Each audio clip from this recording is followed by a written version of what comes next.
Hi, I'm Denise Griffitts, and this is your partner in Success Radio. And today's guest has an extraordinary story of perseverance. After surviving a life threatening sarcoma cancer in his early 20s, my guest, Terry Healey, endured more than 30 reconstructive surgeries that permanently changed his appearance. But instead of allowing adversity to define him, he transformed those experiences into what I would term a remarkable career as a successful technology executive, a keynote speaker, and a best-selling author. And I have his new book on my desk. It's amazing. So today, this episode is sponsored by Damon Limby and Learn It Press, Learnit Press. Now, Damon is not only a guest on the show, but he is also a leader who helps experts transform their knowledge into books that strengthen credibility, elevate their message, and create new opportunities. And Learn It Press exists for leaders who have something meaningful to say and want to say it well. Damon helps leaders turn their expertise into books that build trust, authority, and visibility. All of those are important things. If you're ready to shape your message into something lasting, contact Damon Limby at Learn It Press and they can help you.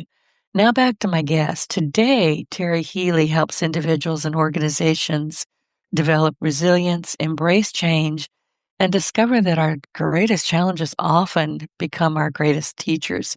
And his newest book, which I mentioned just a bit ago, it's called The Resilience Mindset: How Adversity Can Strengthen Individuals, Teams, and Leaders. It's a great book. I've reviewed it. I put it on Amazon. I think it belongs in every entrepreneurial library. But it offers practical tools for overcoming adversity while becoming stronger, more confident leaders. Terry, welcome to your Partner in Success Radio. It's a pleasure to have you here, and thank you for sending the book. Hi, Denise. It's great to be here. Thanks for having me. And I'm Oh, humbled by your introduction. oh, listen, I read your stuff. I know who you are. We've talked before. I'm delighted to have you here. And for anybody who's wondering, I have to say this. I don't want to, but I have to. Anybody who's wondering where I've been for the last almost 3 weeks, I busted my shoulder badly. I shattered it. And the first 11 or 12 days, I did a lot of whining and crying, just sitting on the couch and saying, oh, woe is me, but I'm over it now. I'll find out tomorrow if I need surgery. But I'm so glad to be back and that you're my first guest, pretty much this month, Terry. So thank you. Grateful to be here, especially given what you've been through. So my prayers and thoughts are with you. Thank you. I have to tell you, I've never had chronic pain, and this has been chronic. I know it's going to go away, but I have to tell you, I have a new appreciation and empathy for people who do have chronic pain. It's horrible. It Yeah. really is. And I know you know because you've been through a lot of that. Well, I didn't have that much. I didn't really have chronic pain, but I agree with you 100%. Well, listen, I wanted to talk, and I told you in the green room, you're going to be doing all the talking because mostly I'm going to sit here and rub my shoulder and, and listen. I'm going to whine. I was talking to my sister the other day who does live with chronic pain, and she said, quit whining. I said, what do you mean? I'm not whining. She said, you're a titty baby. I went, okay. That was the end of that. I mean, she told me good. So, Wow. yeah. So I was like, okay, I'll get over it. So now I'm over it. But let's talk about your book and let's talk about you. Tell people who you are and what you do and how you help people. Yeah. So, Terry Healey, and again, thank you so much for having me, Denise. I like to say kind of that my resilience catalyst, if you will, happened when I was in college. And it really shaped who I became as a leader and how ultimately I defined, my purpose in life and how it sort of defined me as a person overall, an experience that I would say I'm really grateful for. I wouldn't wish it on anybody, but I'm incredibly grateful for it. And per your introduction, I mean, I was living this life on Easy Street and then suddenly discovered a lump behind my right nostril, which at first really wasn't that big of a deal, Denise, and then it turned into something far more horrific and life threatening that it sort of changed the whole outlook of my life and where I was going and how I was going to live, because it affected my appearance and my identity, if you will. Yeah, and you have talked about that before. We talked about that during the pre-interview. How did you how do you deal with that? Or does it honestly become a big deal after you're used to it? I mean, it's who you are now, it's how you show up. Yeah, no, it really doesn't, and it's a great question because I remember during the course of my career, uh, I I sort of, I would never have thought to tell anybody about what happened to me when I met them or when I got to know them. I suppose if it ever came up in a conversation, I would certainly tell them. But I remember, um, as I worked with this one particular woman for 4 years, very, very closely, somehow she had no idea what had ever happened to me, and she never asked, right? And then I left that company, and I was on TV doing an interview, and she saw it, and she sent me an email. She said, Terry, I've worked with you for years. I never knew what you went through, and it never crossed my mind to ask you. You were Terry, you were the guy I knew, and that just, I was never that curious to ask because you were just a good guy that I worked with. And I thought that was really cool, but, yeah, you sort of forget about it. You just kinda go through life because that's who I am, and that's, what I transformed into, and, it's certainly, Denise, when I was struggling with it, if you will, in those first several years after, um I thought a lot about it, and I told stories. I made up stories. I gave people, what I thought they might wanna hear because I was, quite honestly, very insecure about what I'd gone through. Well, that's not unusual, I don't think. And, how do you cope with it? People are looking at you and they want to ask, but they don't ask, and, Yeah. there's just so many different things. I mean, people who are losing their hair get hysterical, so I can imagine what, that was like for you, but you're used to it now, and you're talking about resilience, which I think is so important these days. In fact, I have to tell you, your book has got little sticky notes all over it. And one of the things that I noticed, and this is on page 48, and it's called Adversity is Only a Detour in Your Life Journey. That detour can be an important but temporary path that prompts you to steer a new course. But without adversity or misfortune, we sometimes find ourselves on autopilot, which I've done, which can inhibit self reflection and self discovery. And I thought that was such an important, I wrote it on my whiteboard, No, thank you. but it Yeah, is. go Go ahead. ahead. I'm sorry. No, I think it's so true, and again, as I said, kind of, or I referred to earlier, I wouldn't wish, you don't wish adversity on anyone, but No. I'm so grateful for the experience because I do think that I was on autopilot leading into this, right? And when you're on autopilot, you probably are far less likely to reflect and far less likely to grow because when things are going well, you just keep going, right? And it's one of the things I talk a lot about, Denise, is this whole growth mindset concept, right? Which is part of what's at the center of resilience. And so many companies, for example, um, I think struggle with this issue, right? It's how do we elevate the conversation around failure and around things that didn't go so well? Because that's really where we learn and that's how we improve as individuals and as companies, right? So, I learned that from a leader I worked for many years who taught me something that was really incredible about learning from mistakes. And high tech companies are very much uh, about that. They encourage failure in many ways, like Google's Alphabet, whatever you want to call them, is famous for that, right? And that's we don't when things are on autopilot and going so well, we just kind of keep cruising along until boom, there's a disruption. So We're not challenged.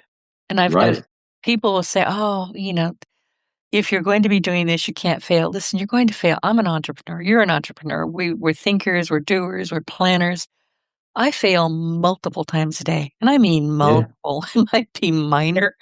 It might be, what the heck was that? And what do I do now? But you have to pay attention to those moments or those hours, whatever happens, and say, and I don't know about you, Terry, but I don't dwell in it. I'm like, oh, well, that sucked. Okay, now I just go around it. I find a way Yeah. around it, over it. I dig under it. I'm going to find a way around it. Or if it's just not tenable and it was a bad idea to start with, I abandon it. Yeah. Yeah, and I think we also share a commonality in that we take time at the end of our days to reflect, Oh, yes, and absolutely. that's so powerful, right? Because that's when you step back and get away from the noise of what's going on during the course of your day, and step back and actually reflect on your day and think about maybe what you did learn. Um, and what maybe you were inspired by, but think about what you learned, because we do learn things every day, and you've got to step back and think about what you learned, because that's how you grow. It is, and, it's I've often when I was young I don't sleep well. It's not I'm not insomniac, I just don't need much sleep, and when I do manage to fall asleep, I sleep for an hour, maybe 2, and I wake up and I may go make a gumbo. I have been known to be at the kitchen at 3:18 in the morning stirring a gumbo or making a roux at any rate.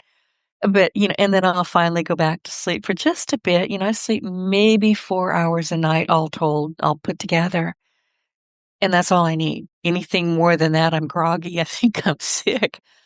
But I will wake up, honestly, and you and I were talking about this in the green room because and I don't know how I learned this, but I've always done this. When I know I'm just about ready to fall asleep, because it's not something that is normal to me and natural. How I know when I'm gonna fall asleep? When my iPad hits me in the nose, like, "Ow, okay, it's bedtime, it's time to go to sleep," Yeah, because I'm yeah, reading.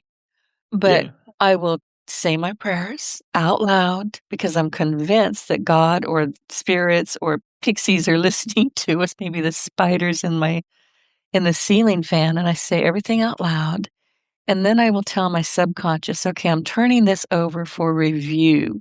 This happened today. I don't have an answer for it. Can you help me?"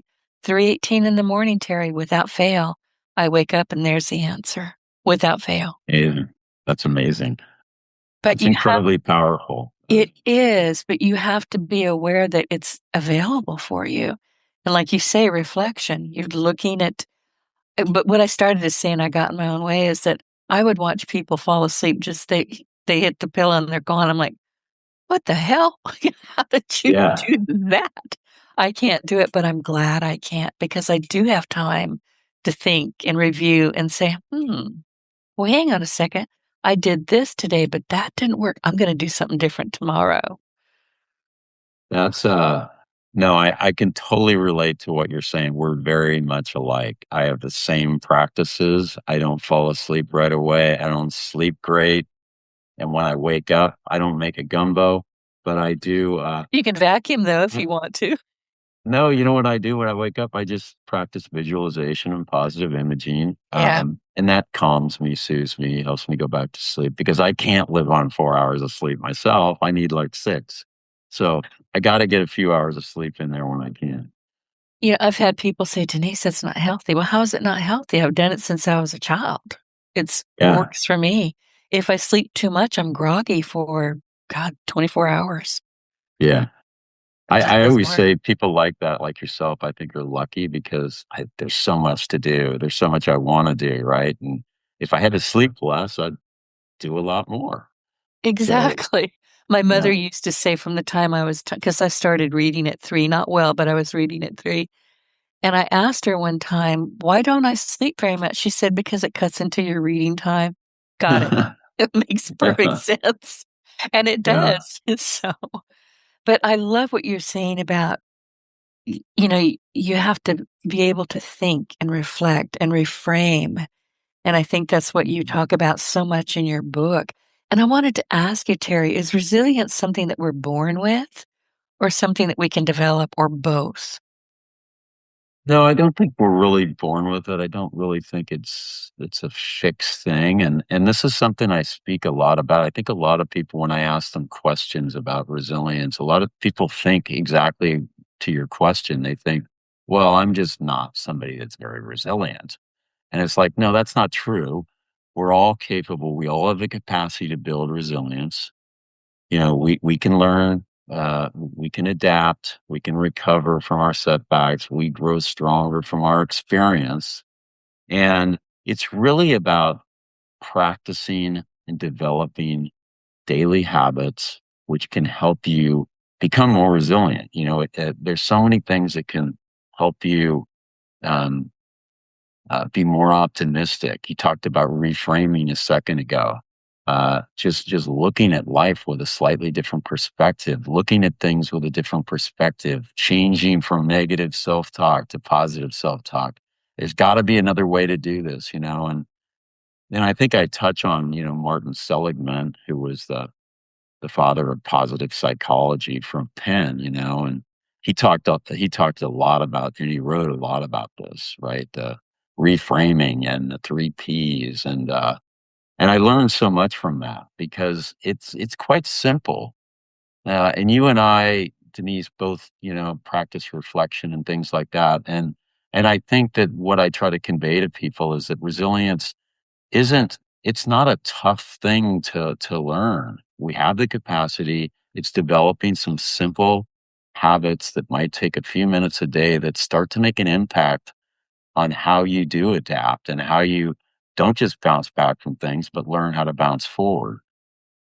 And it requires that you're doing this, which I think is Yeah. might be the missing link for some people. They're just, like you said earlier, an autopilot, and they're just doing, but they're not aware that they're actually doing many things very well.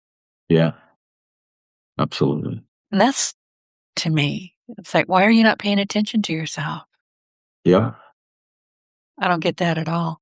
So, what role does perspective play in overcoming setbacks? Because we're going to go back again to what I just said. You have to be aware. Yeah.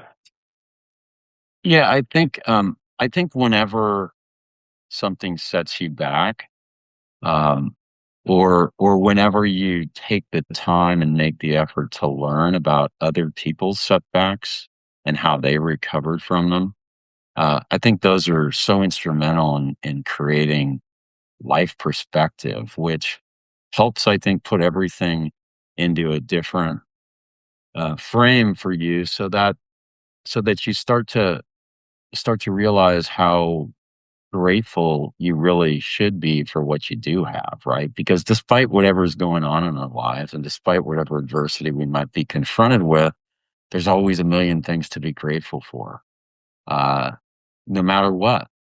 And so those reminders, right? I think, and I often put them together, gratitude and life perspective. Those were gifts that came out of my experience, and I wouldn't trade them for the world. So. You say something in the afterword. I'm on page 195. You gotta see this book. It's fat. It's got sticky notes everywhere. I will not mark up a book. But it starts out the topic title is "The Potential Within to Win," and you say perseverance, resilience, courage, hope, empathy. Again, on my whiteboard because I agree with every bit of it. Well, touch on empathy for a second. I would say that was another, I would say, gift that came out of it, right? Like, I don't think people are necessarily empathetic or not, kind of to your question about being resilient or not. I think, really quickly here that when I went to support groups to deal with my situation and try to figure out how to take a different approach toward controlling my destiny, I found the courage to share my vulnerabilities, and that was incredibly liberating for me, Denise. Um, and I think what it translated into was when I opened up and then other people started opening up to me, because that's how it works, right? That's when I think I started to learn and gain empathy. And what a great gift that is, right? Because there are people that have certain personality, I'll call them disorders, that don't really have the same capacity to be empathetic. And so, We can't talk politics on this show. Sorry. yeah, okay.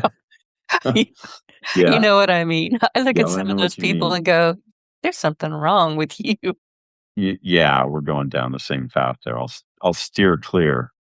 But yeah, so empathy is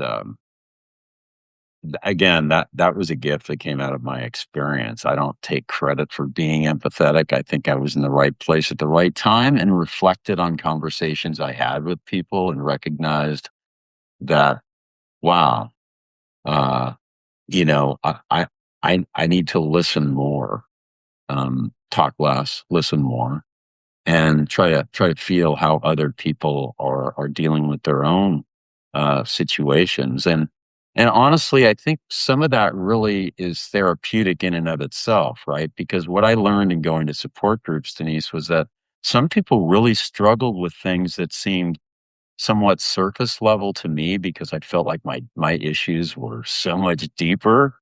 um, and again, that sounds very self-absorbed or selfish, but I think it also helped me to uh, to understand that everybody's coming from a different place, and if you've got the benefit of a significant experience that took you to your core, you can really help so many other people through what they're struggling with. And that I kind of call it my ministry, it's this thing that I sort of walked into and fell into.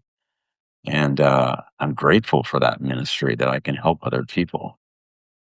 And, you talking about empathy, I didn't realize that I had empathy for the longest kind of time. I mean, Yeah. when you're 17, 18 years old, I think we're all sociopaths at that point. I think Agree. we should be diagnosed as sociopaths. You're And right. and then eventually we grow up a little bit and life gets a little bit interesting or difficult or downright mean sometimes. And then you have to start going within and going, "Oh." And then you have to start really listening. But it took me the longest kind of time to realize that I was naturally not an empath, but empathetic. I just didn't know it. I was busy. I was always doing something. I'm bossy. I think you figured that part out. But yeah, I was just going about my business. And if you didn't like it, oh well. But Yeah. eventually I figured out that really wasn't who I was. And I had to, like you, do some deep dives into what was really important. It was tricky. It was very tricky. I had a Yeah. lot of chats with myself that involved me looking at myself going, "Well, you little brat." It wasn't nice. But yeah, you get Yep. over it eventually if you're paying attention to your mindset. And let's talk about mindset because you've got a framework called the REBAR framework. What is that?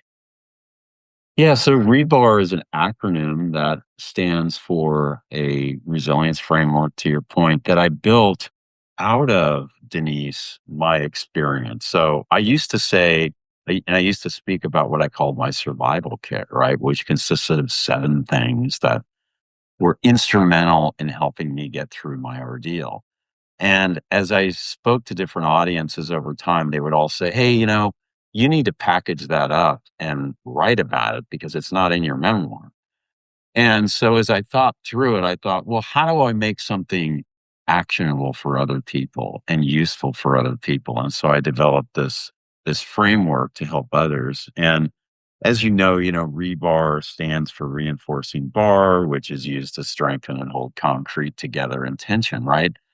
And it just so happened, Denise, that this framework, this acronym, fell out of the words that represented my framework. So it consists of 4 key phases: reflect, build, act, and renew. And it's packaged up in phases so that it makes it a little bit easier for people to work through adversity, change, conflict, crisis in their own lives. And it consists of a number of methods that you can employ across each phase with questions that I ask the reader so that they can personalize it to their own journey, right?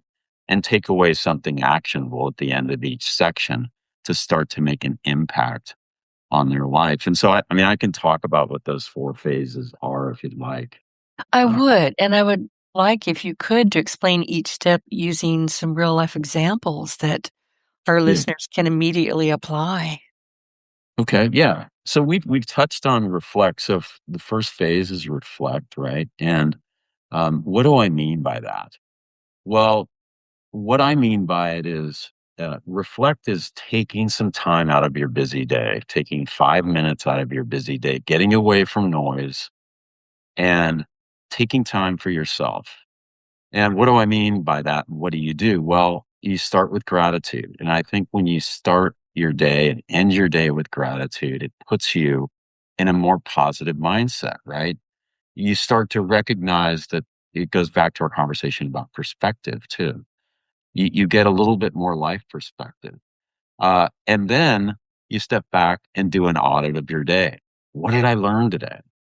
Was I inspired by something? If I was inspired by something today, can I apply that to my life tomorrow? And so this became really instrumental for me, Denise, in my career because, and I didn't really recognize that it was happening at the time, right? But what it gave me the ability to do was kind of marinate ideas in my head, half baked ideas sometimes based on an inspiration that I had. And it helped me to take risks. And I think I started to take more and more risks. And I'm a big believer in taking some risks because I think that's how we grow. You push yourself a little bit harder, right? You say, hey, I'm not 100% certain of this, but you know what? I'm going to give it a shot and I'm going to set some goals. And if I can start to make progress toward those incrementally, I'll start to believe in myself more and that'll give me more ability to take greater risk. So I think that that helps us in our personal and in our professional lives. So that's kind of reflect. And it's really about developing that new habit, right? That muscle memory that helps us recognize things more readily in this world that's, we're so consumed by so many distractions. Uh, I can move on to build if you'd like, unless you wanted to ask a question or get clarity on that. No, I'm listening and I'm taking notes and listen, I agree with you. And like I said, at night I do reflect and gratitude is a huge part of that. And I'll tell you why. Because when I mentioned that, when you're younger, you're arrogant, you're kind of stupid. Yeah. I really was. I didn't know it, but I always thought I was the smartest person in the world, which I can say now that I am the smartest person in the room because I live alone. I'm the smartest person in here. So I can say it with I don't even have to Yeah. be humble about it. But I learned, through, things that happen and, just falling on my own face multiple times because of arrogance, because of not paying attention to Yeah. who I really was, not realizing that I did have empathy and I needed to use it more and Yeah. understand it more. And I've learned that, oh, I know what I was going to tell you. I got distracted years ago. This podcast is 18 and a half years old. It's old enough to drink, drive, or vote. I'm not going to let it vote. But years ago, I had a gentleman come on the show. This maybe 15, 16 years ago now. And he had been diagnosed with a particularly vicious type of cancer and was told to go home and basically get his affairs in order. And by the time he came on my show, he was 5 years away from that diagnosis. And he told me, he was very clear about it. He said what he did was he embarked on what he called immense gratitude. I think it was a different word, but just gratitude, gratitude, gratitude. And I hadn't even thought about that. I mean, that's how idiotic I was even 10, 12, 13 years ago. And I Yeah. said, "What? Gratitude?" And, you'll say, "Oh, that was nice. That was good. Thank you." But if you don't embark on what something where it's intensive and it's deliberate and you're paying attention to it, you're kind of missing the point. Yeah. So I will Totally. take multiple times during the day and I'll just say, I love water. People say, my physical therapist is coming today and I know she's going to say, "Are you drinking water?" That's all I drink is water. I love water. Restaurant, water. Just give me. And I'm so grateful for water. And then I Yeah. look around and I look at countries that don't have water, Yeah. which to me Right. is bizarre. I mean, Right. we're a wealthy globe. Why doesn't everybody have water? That's a whole nother topic. But Yeah. take time. I think what I'm trying to say is take time constantly, multiple times a day, to reflect just a bit. Go outside, put your toes in the dirt, pick up a pecan and throw it at a squirrel because they throw them at me. And, it's just take a few moments constantly to say thank you. Your life will improve. Exactly. And, I think a lot of people feel like, oh, they're so busy. They have so much to do. I don't have time. It's like, It actually, you doesn't can't, take time. It it doesn't doesn't take take time. time. And you can't afford not to do that because that's actually going to make you more productive. It's going to improve your life in a myriad of ways. So try it. That's all I ask people to do. I oftentimes say, if I asked you to take 5 minutes a day to reflect, would you do it? And the answer is kind of like, maybe. But if I told you that if you could take 5 minutes a day to reflect, it would change your life, would you do it? Because it Yeah, changed mine. And, right. and it's like, well, maybe I'll try it. And it So doesn't even take 5 minutes. You can just all of a sudden I'll look outside, and I've mentioned to you that I was trying to avoid going through a floor to ceiling window, which is how I broke my shoulder. It was either that or, put my head through a window. I chose to break my arm, my shoulder yeah, instead. right. But I'll look outside and I've got bird feeders out there and I'll see cardinals and they'll stop me in my tracks because I'm Yeah. just so glad to see them. Yeah. And then I go back to work and I'm feeling refreshed. Yep. 100%. I have to stop and think about it, just do it. Okay, so the next one is build. Let's talk about that. Yeah. So the next phase build is really about developing that resilience mindset, that positive mindset. So how do you do it? Well, it's first and foremost, I think it's about developing and identifying your support system. It's about finding life balance because a lot of us get out of whack there. It's about practicing your faith if that's important to you. But most importantly, I think it's about choosing positive because we choose our attitude. And when you choose positive, uh, and you have to deal with life's challenges, it makes dealing with them much easier when you're optimistic than when you're struggling with fear, uncertainty, or doubt. And then act, the next phase is really where the rubber meets the road, right? This is when you start to take control of your life. This is when you start to face your challenges. And this is when you get focused and set goals. And I think of this phase is really where you make progress. It's execution mode. And that's where you start to see the positive changes.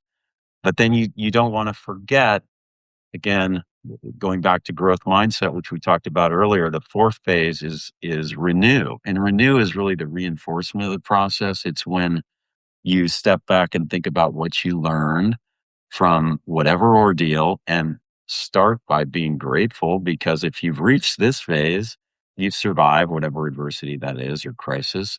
So celebrate that and think about the traits and characteristics that you embody that enabled you to overcome that or to deal with that adversity and celebrate that because that helps us build confidence. But again, this is really about reevaluating, reassessing, thinking about what you learned so that you can become a better version of yourself every day. And I think of this as really kind of what defines a growth mindset, right? So that's really what encapsulates my framework. And again, it's a lot about, and you read the book. It's a lot about asking people questions and making them feel like this is personalized to me. I can take away something that applies to my life, as opposed to listening to just Terry's story.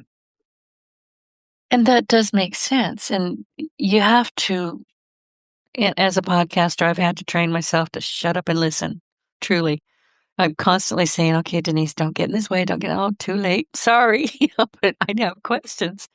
But Good what I have, conversation. yeah, it is conversation. And I'm glad you appreciate that because I don't ask gotcha questions. But I have found that if you'll just stop talking and listen, Yeah. and listen with your whole heart, your ears, your heart. Listen, just listen. Then you can say, "Huh, I never thought about that," or "Tell me more." Be Yep. curious. Be curious about the Be people that curious. wander into your life. And that's such an important message in so many ways, right? Listen more. I think that that's how you become a better leader.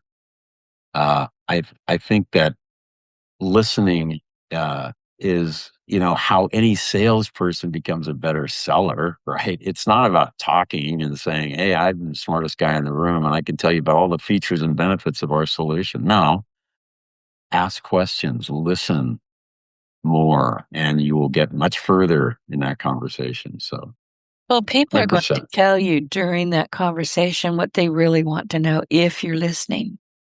You don't have to dig, you don't have to poke. If you Yeah. listen, you're like, "They're telling me what they really want. Yep. I just have to be aware of it." Yes. So It's there's that. great.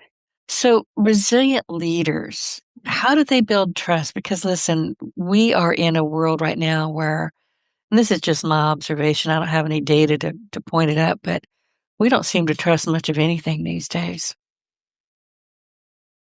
So how do Yeah. you build trust? How do you show up as a Yeah. leader and as somebody that people can say, "Okay, I'll listen to you. I may not agree with you all the time. In fact, I'd be an idiot if I did, but Yeah. I'll listen." Yeah. Uh, so I didn't write about this in the book, Denise, but I speak a lot about servant leadership. And servant leadership is really defined by, these six core principles, but it's really about, leading with this concept of being a servant as a leader and helping your community, your organization grow, right? And I think one of the things that helps build trust the most is we talked about listening more. That's certainly one. I think it's also about being real. And what do I mean by that? I mean, being real is about sometimes as a leader sharing your own vulnerabilities and saying, "Hey guys, hey team, I don't have all the answers. I'm looking for you guys to come up with innovative ideas too. I want you guys to come to the table with some ideas that maybe aren't fully baked, but let's talk through them."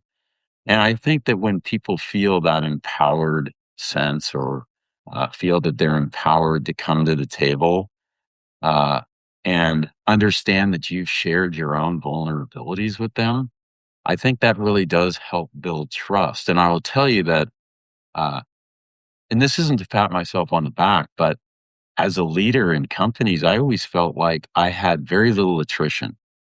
I had much greater retention because I think I was more of a servant leader, right? Which is listening to my people, being empathetic, having that emotional intelligence that we touched on before, and trying to get and understand where people are in their own lives and in their own sort of habits, and trying to come to terms with that. And just as an example, Denise, I managed marketing organizations, and in one of those organizations, I managed a creative team. So I had my own creative director. I had my own art director, right? Which is something that I struggled with doing. Do I just outsource all that or do I bring it in house? Well, I brought it in house.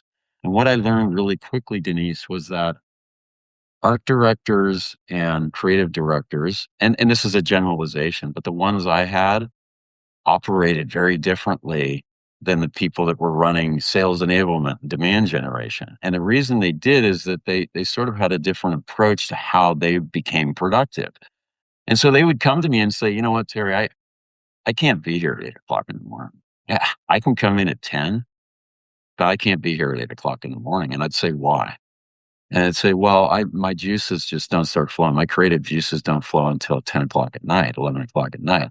And so we kind of came to an understanding with them, for example, that it's okay. I mean, you're accountable to your job. You're accountable to the people that work with you. If there is an 8 o'clock meeting with the ad agency, you're going to be here. But I understand how you're built and how you work and how you're going to be more productive. So I'll work around that schedule. I'll be flexible with you. If you want to work at midnight, that's great. If you don't want to come in till 10, as long as there's nothing going on, that's fine. And so I think that, that's just one example, but I remember that as kind of a big turning point for me. It's like, okay, I'm going to listen to these people and I'm going to do something that maybe wouldn't be popular with my own boss, but I'm going to do it anyway.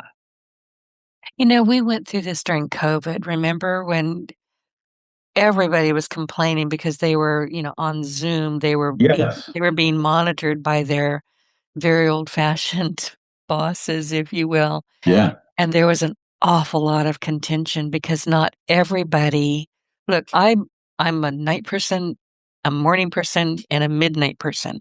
I work when I wanna work. But I have Yes. found through trial and error that by 2 o'clock in the afternoon, I'm not working. I'm done Yeah. for a while, and I'll just walk off. I may read something, I don't know, I may do laundry, I don't know what I'm gonna do.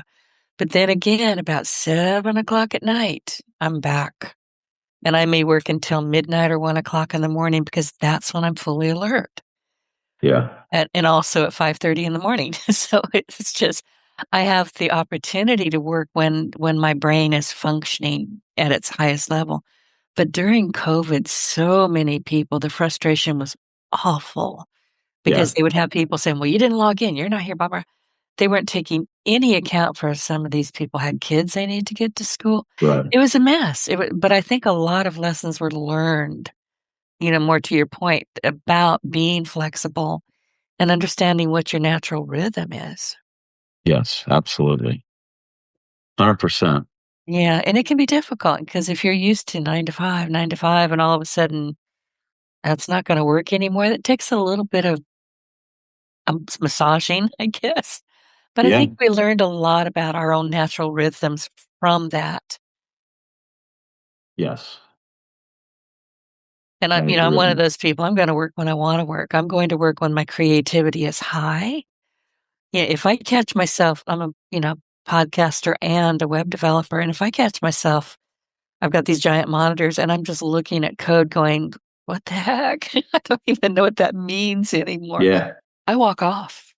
I Yeah. get up and I walk out, but Yeah. I can't. Don't bang Right. your head against the wall and Yeah, it's not gonna like, help you any. oh, no. So, what mistakes and y I mean, I think you're probably seeing a lot of what I just said that people are saying, "Yeah, work when you can." Work when you're at your best. Work when you and honestly, if your creativity is sunk, you you're just picking up pennies off the floor. You're not doing Yeah. anything that's worth anything. Yeah. But I think more people are starting to recognize that, don't you think? Oh, 100%. Oh, Yeah. good. I'm glad to I see. I do think, and that was, to your point, I think that was actually one of the benefits of COVID was it sort of forced us to step back and think, well, how are we going to keep people productive? How are we going to keep them engaged? How are we going to keep them accountable? I mean, all those things play into it, and you start to learn, and I think become more empathetic. I mean, I remember I was working for Cisco Systems at the time, Denise, and when COVID hit. And I was actually quite shocked how the CEO handled it and uh, how willing he spoke about flexibility and the importance of family and all these things that matter to people that oftentimes you don't hear from the CEO. And, this is a guy who's been the CEO for, God, I don't know, 15 years plus. I mean, he's been in that role a long time. So, he's been a successful CEO, but yet I sort of had a whole different view of him during these all hands meetings, about um, learning to be flexible with your people. And he was talking to everybody, but he was also talking to the leaders because not every leader was that way, wasn't built that way. I bet he was talking to himself too. I bet there was a Yes. lot of come to Jesus moments within his own head. Yeah, you're right. You're 'Cause, right. we get, going back to what we were talking about earlier, we just kinda go, and we just go and go, and we don't worry too much about it. We're on I call it robot go, Yeah. and all of a sudden, everything breaks up, and you're like, "What the heck? Now what?" Yeah. But back to COVID, which was not fun for anybody, but I think so many lessons were learned. So many new businesses were created. Certainly new mindsets were created. And, those are the positive things. Yeah. Yeah. On the other hand, I will say, I think one outcome that had a somewhat of a negative impact, right, was that if you were a younger person early in career and you didn't really have that ability to be in an office or interacting or having a mentor in a face-to-face situation, I think there was some loss there because, as you like I was older when I was dealing with COVID. So for me, it's like, I don't care about going out to lunch with people anymore. I don't care about going to drinks or dinner, after work. I just wanted to like do my work. And so I was happy not necessarily being in an office, but for some people, I think that socialization um, was lost. And so, yeah, how do you find that balance? How do you bring back some level of balance for people? I think we're still working on that, don't you think? No, absolutely. Yeah. Yeah. Look, I'm It's a still a highly big committed, struggle. yeah, and I've noticed that I'm a highly committed introvert. I mean, highly committed. I've got a note on my door that says, if you weren't invited or I'm expecting you, don't knock or ring the doorbell. You know who knocks and rings the doorbell? Politicians. They don't care. I don't think they can read. But and it's not that, like, I don't have any filters. I'm not shy, but I do need to be left alone because I'm thinking and Yeah. I'm reading and I'm, introspective and I'm just in my head all the time. That Yeah. doesn't translate well when you're in a party because I'm not going there. Right. It's just not gonna Right. happen. But Right. I find that people like me weathered COVID a whole lot easier than people who do need, they need to be around other people. They need society. They need different, I don't Yeah. know. They need to Yeah. be, how do I even wanna say this without sounding rude? They need to be stimulated differently than I do. Yeah. And I know it's tough. I watch people just melt down. It's like, I'm just so lonely. And it's like, oh my Yeah. God. And that would just break my heart, and I saw that a lot. I'm lonely, Yeah. which was heartbreaking. Yes, it is. Well, listen, and I wanted to we are running out of time. You often say that adversity creates new possibilities, and we've talked a bit about that, but how can someone begin looking for opportunity while they're still in the middle of whatever big struggle they're in, whether it's job, whether it's health, whether it's, family problems? What can they do? What can they sit down and say, okay, I'm not gonna wallow in this. Let me go find something. Yeah. And I think that's a struggle for so many people, right? To step back and say, how can I get through this? How do I deal with this? And again, it is about stepping back and away from what you're dealing with, trying to take some time to reflect, um, and thinking about, how can I maybe approach my life a little bit differently going forward? Am I learning anything from this that I can apply going forward?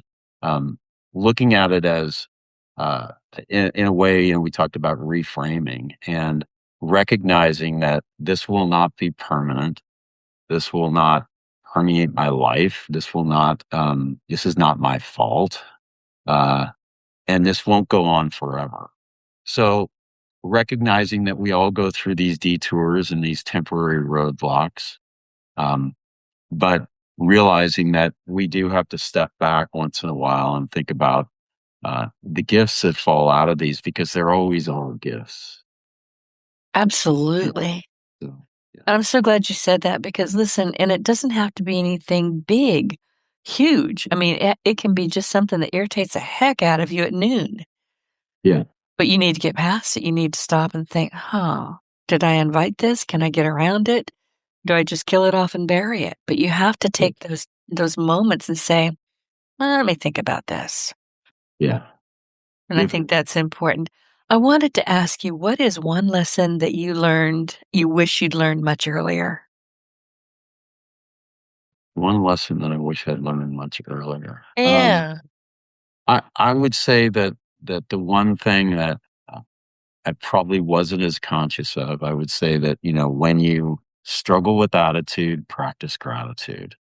And I would say that I learned how to become a more gracious person, a more grateful person. And when I was going through my ordeal, I probably lacked some of that, right? And so as a result, my attitude was affected. I didn't believe in myself. I didn't know how I was going to get through my ordeal. And so, again, when you started with attitude, just step back and practice gratitude. And I think that becomes life changing. It gives you perspective and it puts you in a different mindset, truly. It does. I've got a couple of quick questions for you. I wrote them down while you were talking about what book has influenced your life most besides your own? And why did you start writing your book? That's two questions, I know. Um, wow, that's a really interesting question. I should know what books had a huge impact on me. I would say one of them was, and I'm sorry I can't think of the author. I read it a long time ago, but it was a book on visualization. And uh, I don't know why I had heard about visualization, and I said, well, I'm going to look into this. And I read this book on visualization, and I realized how easy it was to use visualization and positive imaging. I practice it every day. It only takes 5 minutes a day, and it helps build confidence. It helps relieve anxiety, any kind of distress you have. I mean, it's really simple and it's actually kind of fun. So I read a book on visualization, and that became really life changing in terms of how it changed my daily habits. It was really easy to build that habit. I do Um, the same. I do actually, you? yeah, Yeah, I do. And everybody knows who Tiger Woods is. Well, Tiger Woods visualizes every stroke he's going to take. Have you ever absolutely. seen and I don't watch TV rarely, but there's a show on, well, it's a documentary, I think, called The Blue Angels. Have you seen Okay. that? I have not. Go look for that. It's on Amazon Prime. It's The Blue Angels. And these guys are amazing. I mean, I'll turn it on and watch it while I'm in the kitchen making a gumbo, but they will literally sit down and they will practice and visualize because these planes are flying 6 inches apart sometimes. Yeah, They're yeah, dangerous as all get out. And they will literally create muscle memory by yeah, visualizing what they're going to do, how they're going to do it when it needs to be done. And they stay safe that way. It's very 100%. creative. Yeah, and I think I know what book I've read several books on visualization, and I do the same because I think in pictures. So it helps me because Yes. I can literally visual to me, and I talk about gumbo a lot. I like to cook, but I can Yeah, literally be standing over and making a roux takes time intensive. You have to be very patient with it. And I will literally, maybe I just picked up a new website and I will literally create that website in my head while I'm standing at the stove before I ever put pen to paper. yeah, yeah. So It's visualization incredible. is important. It's incredibly powerful and it's so easy. And if you read my book, how much I talk about it and how much evidence there is of the Mm. power of visualization, right? I mean, I always love that basketball free throw story. It's just, it's something that I learned when I was playing basketball in high school, and I knew about visualization then, but I didn't practice it until something, you know, difficult happened in my life where I was faced with death and disfigurement, So, to your second question, yeah, why did I write the book? Well, I wrote this book because, and I mentioned this a little bit earlier, but I would go to these speaking engagements, and they would sometimes have read my book before I arrived, which was a memoir, my first book, and people would come up to me afterwards and say, "God, you talk about your survival kit, you talk about your resilience frameworks and all this stuff, but you need to write a book about it to help other people. Can you write a workbook or something?" And I kept hearing that over and over, Denise. And so I finally, when I gave myself I gave myself the ability to say, you know what, step back, write this book. There's never going to be a time where you have free time to just do it. So step back and do it. And so I set a goal and wrote that book. And I'm so glad I did because I really that's really part of my ministry, if you will, right? Is trying to help other people deal with stuff. So that's why I wrote it. It's an amazing book, and I said it earlier, I'll say it again, it belongs in every entrepreneurial library. Get it, read it, sticky note it, do whatever you're gonna do with it, but keep it handy. And one last question, when people finish reading this book, The Resilience Mindset, what do you hope stays with them? I hope what stays with them is that they can, one, recognize that they do have the capacity to become more resilient, and uh, that they can pick up maybe one or two new habits that don't take a lot of time and start to practice those habits daily and understand how they will truly change their life without huge investment. But again, you've got to practice. You got to build that muscle memory. You have to give it a little bit of time so that it becomes a regular practice that you see benefit in. And that's really all I hope for. That's a lot. It really is. And I want to thank you for being with us here today. But if someone listening today is facing what feels like an impossible challenge, maybe they've lost a business, they've, like you, received difficult health news, or they're just overwhelmed, or they're going through a divorce, stuff happens all day, every day. What's the one message you most want them to hear? And where can our audience connect with you, and where can they find your book?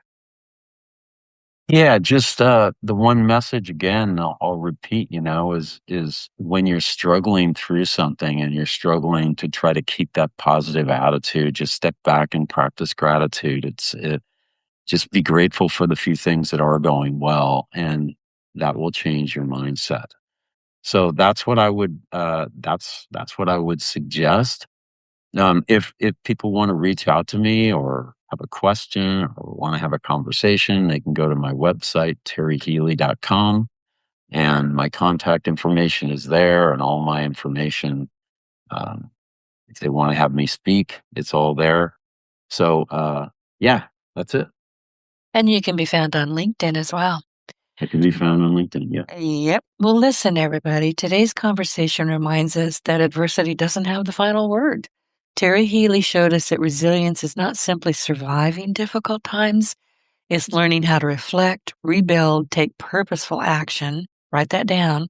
Take purposeful action and continually renew ourselves throughout life's challenges. And life's challenges they don't come in one big thing. They're daily. They really are daily. Just how are you paying attention to them and how are you navigating through them?